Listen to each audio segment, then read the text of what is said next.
আসসালামু আলাইকুম। সবার আগে বাছাই করা 10টি আন্তর্জাতিক খবর জানিয়ে দেব। প্রথমেই থাকছে শিরোনাম। তবে তার আগে অনুরোধ থাকবে ভিডিওটিতে একটি লাইক দিবেন।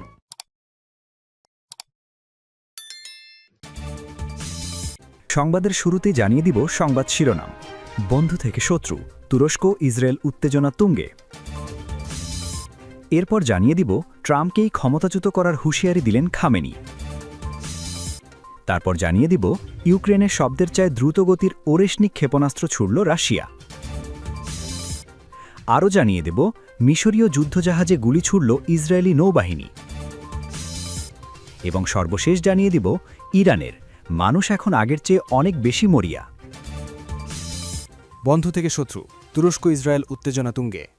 ইসরায়েল ও তুরস্কের মধ্যকার দীর্ঘদিনের কূটনৈতিক টানাপোড়েন এখন আর কেবল মৌখিক দ্বন্দ্বে সীমাবদ্ধ নেই। ২০২৬ সালের শুরুতে এসে দুই দেশ এক গভীর আঞ্চলিক ও কৌশলগত প্রতিদ্বন্দ্বিতে পরিণত হয়েছে। একসময়ের ঘনিষ্ঠ মিত্র দেশ দুটি এখন মধ্যপ্রাচ্য থেকে শুরু করে হর্ন অফ আফ্রিকা পর্যন্ত নিজেদের প্রভাব বিস্তারের লড়াইয়ে সরাসরি একের অপরের মুখোমুখি। আঙ্কারা ও তেল আবিবের এই বৈরী সম্পর্ক এখন কেবল দ্বিপাক্ষিক ইস্যু নয়, বরং গাজা, সিরিয়া এবং পূর্ব ভূমধ্যসাগরের ভূরাজনীতিতে মার্কিন কৌশলের জন্য বড় চ্যালেঞ্জ হয়ে দাঁড়িয়েছে। গাজা ইস্যুতে তুরস্কের এবং ইসরায়েলের অবস্থান সম্পূর্ণ বিপরীতমুখী। ইসরায়েল যখন হামাসকে নির্মূল করার লক্ষ্য নিয়ে অগ্রসর হচ্ছে, তুরস্কের প্রেসিডেন্ট রিসেপ তাইয়েব এরদোয়ান তখন হামাসকে একটি মুক্তিকামী সংগঠন হিসেবে অভিহিত করছেন।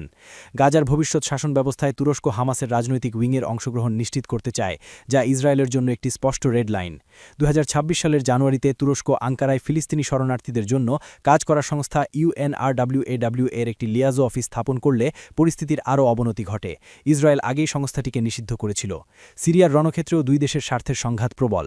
২০২৪ সালের শেষে আসাদ সরকারের পতনের পর সিরিয়ায় যে ক্ষমতা শূন্যতা তৈরি হয়েছে, সেখানে তুরস্ক একটি শক্তিশালী ও স্থিতিশীল মুসলিম সরকার দেখতে চায়, যে সরকার কুর্দি বিচ্ছিন্নতাবাদ ঠেকাবে।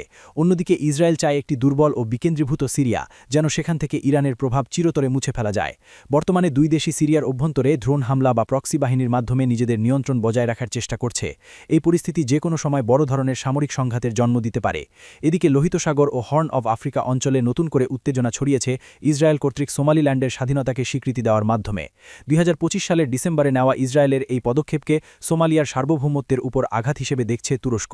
যেহেতু মোগাদিশুতে তুরস্কের বিশাল সামরিক ঘাঁটি এবং জ্বালানি অনুসন্ধানের স্বার্থ রয়েছে, তাই ইসরায়েলের এই পদক্ষেপে আঙ্কারা চরম ক্ষুব্ধ। এছাড়া পূর্ব ভূমধ্যসাগরে গ্যাস পাইপলাইন নিয়ে গ্রিস ও সাইপ্রাসের সঙ্গে ইসরায়েলের ক্রমবর্ধমান সামরিক সহযোগিতা তুরস্কের জন্য একটি অর্থনৈতিক ও কৌশলগত উদ্বেগের কারণ হয়ে দাঁড়িয়েছে। সব মিলিয়ে ইসরায়েল ও তুরস্কের এই ক্ষমতার লড়াই মধ্যপ্রাচ্যের স্থিতিশীলতাকে এক নতুন অনিশ্চয়তার মুখে ঠেলে দিয়েছে। ট্রাম্পকেই ক্ষমতাচ্যুত করার হুঁশিয়ারি দিলেন খামেনি। ইরানের সর্বোচ্চ নেতা আয়াতুল্লাহ আলী খামেনি এবার মার্কিন প্রেসিডেন্ট ডোনাল্ড ট্রাম্পকে কঠোর হুঁশিয়ারি দিয়েছেন। তিনি বলেছেন, দাম্ভিকতার চূড়ায় থাকা বিশ্বের পূর্ববর্তী স্বৈরশাসকদের মতোই ট্রাম্পেরও পতন হবে। আজ শুক্রবার তেহরানে দেওয়া এক ভাষণে তিনি বলেন, ফেরাউন, নমরুদ এবং ইরানের সাবেক শাসক রেজা শাহ ও মোহাম্মদ রেজা পাহলভির মতো অত্যাচারী শাসকরা তাদের ক্ষমতার দম্ভ থাকা অবস্থাতেই ধ্বংস হয়ে গিয়েছিলেন। ডোনাল্ড ট্রাম্পের পরিণতিও তাদের চেয়ে আলাদা হবে না বলে মন্তব্য করেন তিনি। রাষ্ট্রীয় টেলিভিশনে সরাসরি সম্প্রচারিত এই ভাষণে খামেনি মূলত দেশজুড়ে চলমান অস্থিরতা এবং এর পেছনে বিদেশি শক্তির ইন্ধন নিয়ে কথা বলেন। বিক্ষোভকারীদের কড়া সমালোচনা করে খামেনি বলেন, ইরানে যারা নাশকতা চালাচ্ছে তারা মূলত মার্কিন প্রেসিডেন্টকে খুশি করার জন্য কাজ করছে। ট্রাম্প যদি দেশ চালাতেই জানতেন, তবে নিজের দেশের অভ্যন্তরীণ সমস্যাগুলো আগে সমাধান করতেন। খামেনি বলেন, ইসলামী প্রজাতন্ত্র ইরান লাখো শহীদের রক্তের বিনিময়ে প্রতিষ্ঠিত হয়েছে এবং কোনো ধরনের নাশকতাকারীর সামনে রাষ্ট্র মাথা নত করবে না। অস্থিরতা সৃষ্টিকারীদের বিদেশি শক্তির দালাল হিসাবে অভিহিত করে তিনি বলেন, ইরান তার সার্বভৌমত্ব রক্ষায় পিছু হটবে না। একই সঙ্গে তিনি দেশবাসীকে সতর্ক করে বলেন, ওয়াশিংটন এবং তাদের মিত্ররা ইরানকে অস্থিতিশীল করার জন্য সুপরিকল্পিতভাবে এসব ষড়যন্ত্র চালিয়ে যাচ্ছে। ইউক্রেনের শব্দের চেয়ে দ্রুতগতির ওরেশনিক ক্ষেপণাস্ত্র ছুড়ল রাশিয়া। রাশিয়ার প্রেসিডেন্ট ভ্লাদিমির পুতিনের সরকারি বাসভবনে ড্রোন হামলার জবাবে ইউক্রেনে শব্দের চেয়েও দ্রুতগতির ক্ষেপণাস্ত্র ওরেশনিক নিক্ষেপ করেছে রুশ প্রতিরক্ষা বাহিনী। শুক্রবার ৯ জানুয়ারি সকালে এক বিবৃতিতে এ তথ্য নিশ্চিত করেছে রাশিয়ার প্রতিরক্ষা মন্ত্রণালয়। খবর রয়টার্স। বিবৃতিতে জানানো হয়, শুক্রবার গভীর রাতে ইউক্রেনের পশ্চিমাঞ্চলীয় শহর লভিভ লক্ষ্য করে এই ক্ষেপণাস্ত্র ছোড়া হয়। এতে বলা হয়, প্রেসিডেন্ট পুতিনের বাসভবনে ড্রোন হামলার জবাব হিসাবে গতরাতে ওরেশনিক ক্ষেপণাস্ত্র ব্যবহার করা হয়েছে। রাশিয়ার দাবি, ইউক্রেনের সামরিক ড্রোন নির্মাণ কারখানা এবং দেশটির মিলিটারি ইন্ডাস্ট্রিয়াল কমপ্লেক্সকে লক্ষ্য করে এই হামলা চালানো হয়েছে এবং তার সফল হয়েছে। বিবৃতিতে আরও বলা হয়, ওরেশনিক নিখুঁতভাবে লক্ষ্যবস্তুতে আঘাত হেনেছে। ইউক্রেনের দুর্বৃত্ত সরকারের প্রতিটি তন্ত্রবাদী কর্মকাণ্ডের উপযুক্ত জবাব দেওয়া হবে। এর আগে গত ২৯ ডিসেম্বর রাশিয়ার উত্তর পশ্চিমাঞ্চলীয় নভোগ্রোদ প্রদেশে অবস্থিত প্রেসিডেন্ট পুতিনের একটি সরকারি বাসভবন লক্ষ্য করে ইউক্রেনীয় বাহিনী ৯১টি বিস্ফোরকবাহী ড্রোন নিক্ষেপ করে। তবে রুশ সেনাবাহিনী দাবি করে মূল লক্ষ্যবস্তুতে পৌঁছানোর আগেই সব ড্রোন প্রতিহত করা হয়।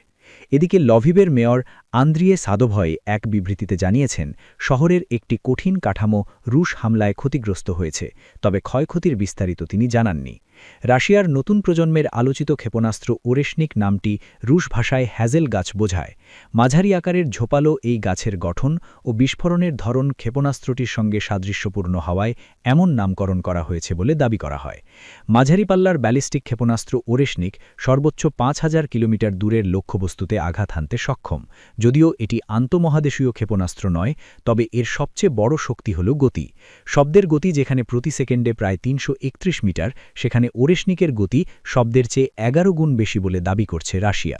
তাদের মতে বর্তমানে বিশ্বের যে কোনো এয়ার ডিফেন্স সিস্টেমই এই ক্ষেপণাস্ত্র প্রতিহত করতে সক্ষম। এছাড়া ওরেশনিক সাধারণ বিস্ফোরকের পাশাপাশি পারমাণবিক বিস্ফোরক বহন করতেও সক্ষম, ফলে প্রয়োজনে এটিকে পারমাণব ক্ষেপণাস্ত্রে রূপান্তর করা সম্ভব। উল্লেখ্য, ইউক্রেনে এটি দ্বিতীয়বারের মতো ওরেশনিক ক্ষেপণাস্ত্র ব্যবহার করল রাশিয়া। এর আগে ২০২৪ সালের ২২ নভেম্বর প্রথমবার এই ক্ষেপণাস্ত্র ছোড়া হয়েছিল। মিশরীয় যুদ্ধজাহাজে গুলি ছুড়ল ইসরায়েলি নৌবাহিনী। গাজা উপত্যকার জলসীমায় প্রবেশের অভিযোগে মিশরের একটি নৌযান লক্ষ্য করে গুলি ছুড়েছে ইসরায়েলি নৌবাহিনী।